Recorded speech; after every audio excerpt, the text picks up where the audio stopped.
Samuel PH.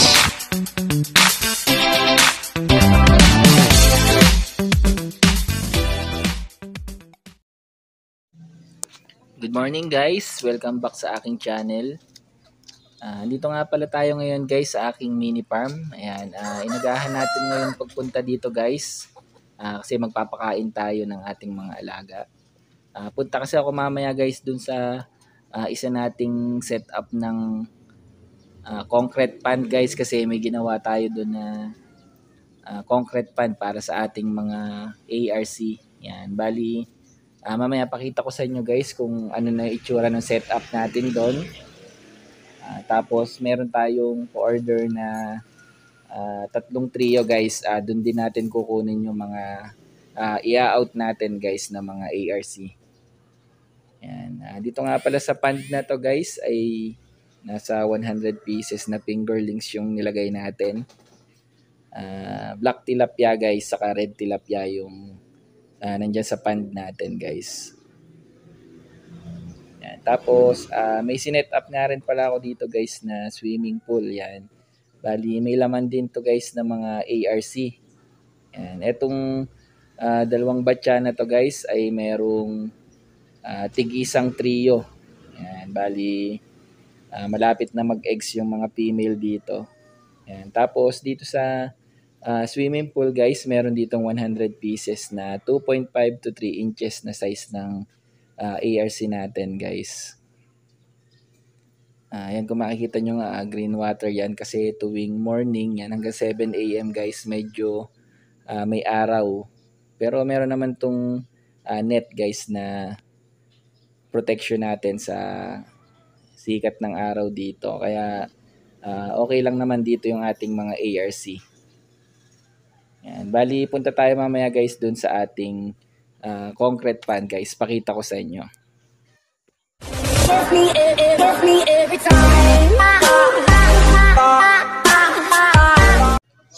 Yan guys, ito na nga yung sinimulan natin na paglalagay guys ng mga halaman dito sa ibabaw ng ating concrete pan. Yan. Mga ilalagay nga pala dito guys ay mga lettuce, yan, saka spinach. Yan, bali hindi pa kasi tapos to guys, kaya pumunta tayo dito guys para ayusin tong ating concrete pond. Yan, bali may laman kasi to guys ng mga railings, halos 300 pieces mahigit tong railings na nandito sa ating concrete pond. Yan, bali yan, nakapanghuli na nga pala tayo guys ng i-deliver natin mamaya guys. 3 inches to 3.5 inches na ARC yung pinili natin guys. Bali tatlong trio yung order sa atin. Yan, mamaya i-deliver natin guys. Yan, tapos ito pa yung isang grow out pond natin guys. Siguro mga 3 inches na yung size ng ibang nandito. Yan. Mga nasa 300 mahigit pa siguro guys yung laman nitong ating concrete pond dito sa gilid. Yan.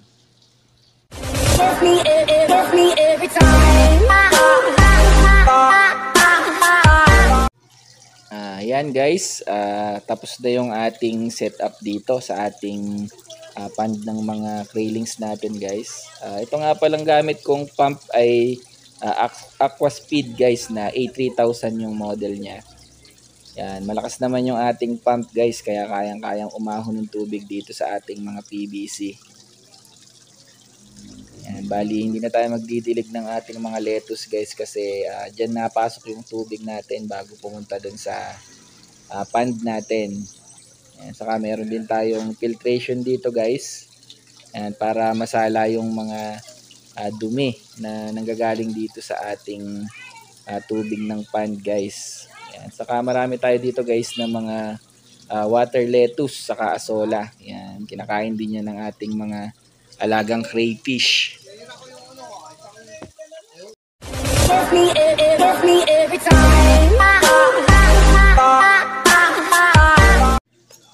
Yan nga guys, habang tayo nag-aayos ng ating pond, may dumating na buyer guys, kaya hahanap ulit tayo dito guys ng mga 3 inches na mga ARC natin. Yan. Tapos papipilian na lang natin si buyer kung alin din yung napili niya.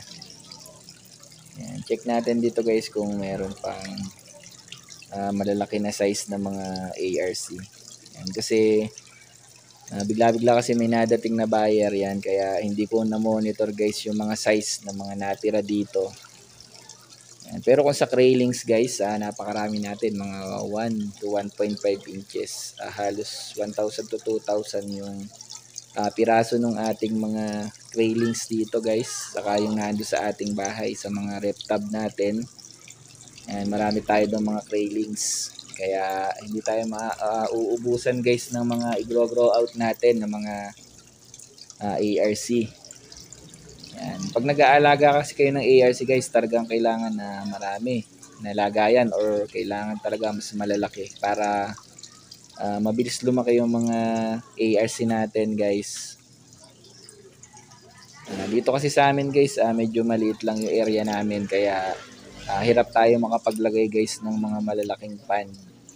Yan, syempre kung ano lang available dito na pwede natin paglagyan ng concrete pond or ng mga swimming pool guys, yun lang yung ating mapaglalagyan kasi nga limited lang guys yung space natin. Yan, ito nga pala guys yung ating filtration dito. Sa ilalim niyan guys merong uling saka mga bato at buhangin guys. Yun yung nagsisilbing filtration na nitong ating concrete pan guys. And bali ito nga pala guys ay naaarawan din, kaya yung tubig natin dyan ay medyo nagre-green. Tapos meron naman tayo dito guys na mga net. Yan, kagaya nung nandun natin sa ating mini farm. Kumbaga para hindi rekta guys yung init ng araw dito sa ating concrete pan. Sa susunod guys, update ko kayo dito sa ating mga tanim na mga halaman guys pag lumaki na. Ayan. At least di ka nabibili sa palengke guys pag naglakihan yung mga tanim dito. Ayan. Kasi kung bibili ka sa palengke guys, yung isang nasa baso na mga lettuce nasa 50 pesos na. Kung maglakihan to guys, mas malaki yung matitipid natin. Bali, sayang kasi yung space nitong ibabaw guys, kaya naisipan natin na ganitong setup dito sa ating concrete pan. Yan, bali tipid na tayo sa tubig kasi nga rotation lang yung nangyayari dito sa tubig natin guys. At least nalilinis pa yung tubig natin, nasasala yung mga dumi. Ayan guys, check natin yung laman na Krailings dito guys kung gaano nakalaki. Medyo malaki na pala guys, halos 1.5 to 2 inches na pala yung mga size na nandito sa ating concrete pan na to. Ayan, bali isang buwan kalahati na nga pala yung age nito guys, nitong ating Krailings.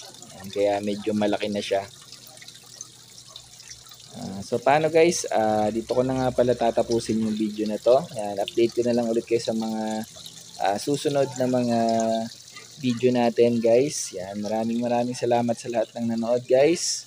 God bless. Peace out. Kiss me every time.